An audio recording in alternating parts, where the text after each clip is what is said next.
How you doing, YouTube? Matt with Matt's Beer Reviews. Back to another review. A little bit of robust porter, hopefully portery goodness, in the form of Chafunkta Brewing's the old 504. Chafunkta, one thing, love the name.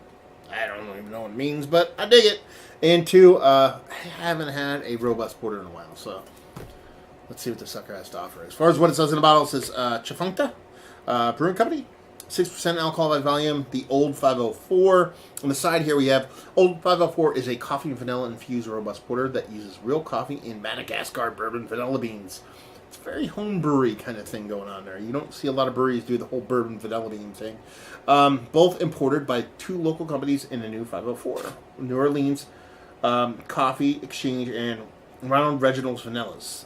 Named after the old Louisiana statewide area code, unlike many other porters, Old 504 is dark yet light-bodied porter full of flavor that is enjoyable year-round. Brewmaster Josh Erickson. That'd be bad. It was. It's okay. It's kind of it's just an arrowhead with a, what do they call it? Fleur-de-lis? Is that what they call that thing? I think that's what they call it. And the old 504 in there. So yeah, it's okay. It doesn't blow me away.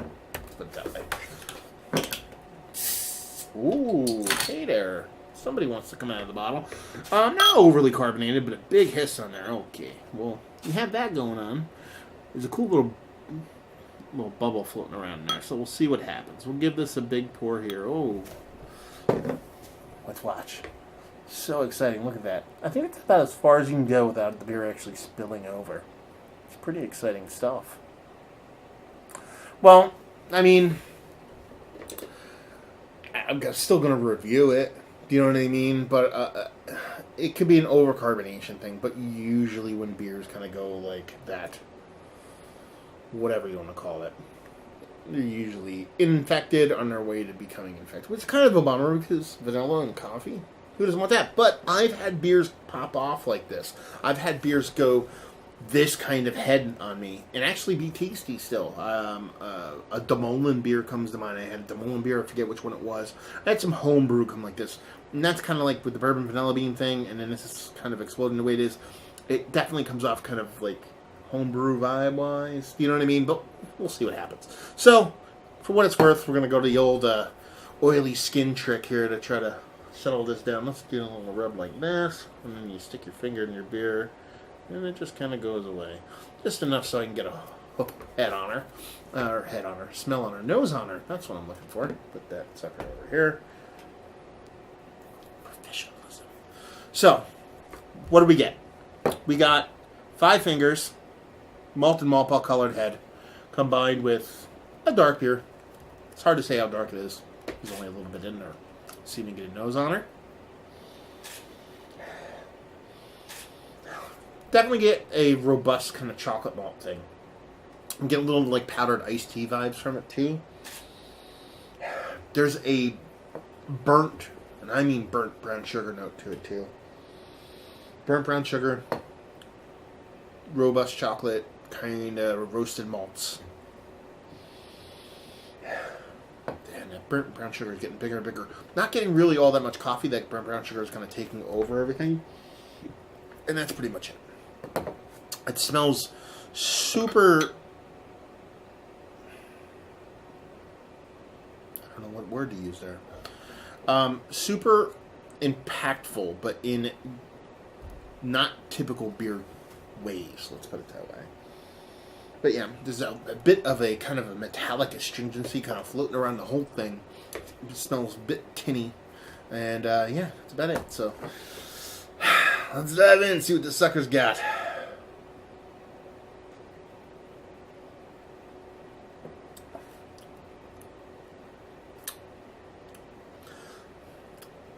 Yeah, just kind of like a burnt brown sugar tinny chocolatiness.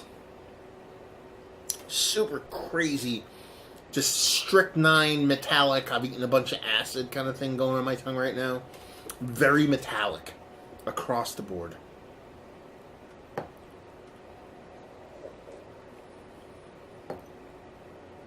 Tons of burnt brown sugar. Nickels.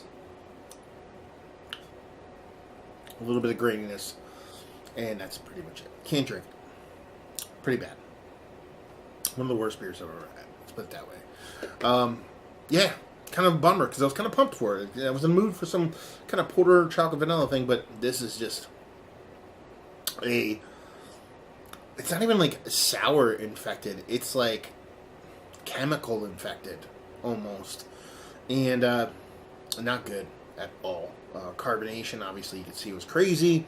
It has just that metallic thing that just won't go away. It's like just rinsing your mouth out of the bag of pennies.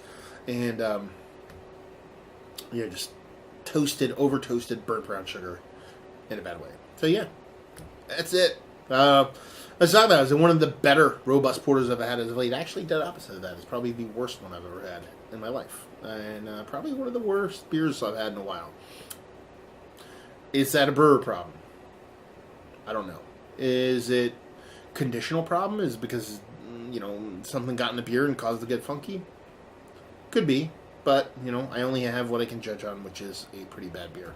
Value and availability, no idea. Too expensive if this is what it's supposed to be like. Availability, no idea. And just say if you like what, will you like this? If you like to know what's like for beer to go sideways, you'd like this. Because that's what it is. Am I going to say this is a bad brewery? No. But when the first time you have anything from any brewery and it's this far sideways, it's hard to really say anything other than it's a really bad beer. You don't want to bash somebody. You don't want to jump down somebody's throat that you've never met before, and two is out of your area, so you're getting a very limited kind of exposure to the brewery. But at the same time, anytime beer is just kind of weird and fucked up, what am I going to sit here and kind of try to, treat it with kid gloves and not say the truth? And that is pretty shitty beer in the state it is here. So hopefully it's an aberration. Hopefully it's a one-off thing. Hopefully, somebody got mad and threw some dookie in there. That's a joke. There's no poo-poo in there. It's just a weird beer that went sideways. And hopefully a lot of their other stuff isn't this badly, inconsistently in left field. So there you go. Hopefully you guys enjoyed the review.